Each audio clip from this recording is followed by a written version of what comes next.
So guys, today in this video we are talking about how to edit keyframe animations in Filmora mobile. So first you have to go my YouTube. You have to search Filmora Hindi, my YouTube channel. Then you have to subscribe my YouTube channel and turn all the notifications on.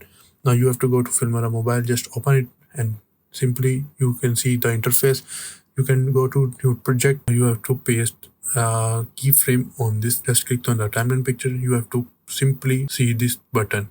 You have to paste the button. Now you can see simply the keyframe just added on the video. Now you have to simply zoom your video.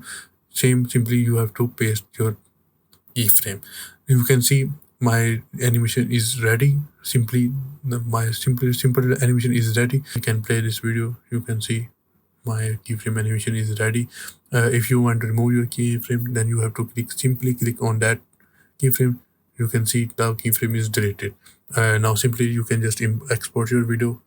Same process. Setting, if you have a premium version of your Filmora, you have to simply 1080p 2K options. If you are not using premium Filmora, then you have to use simply 720p setting of your Filmora. You have set per frames per second 60, 50, 30. If you want to use anything, you can use anything. This is a video.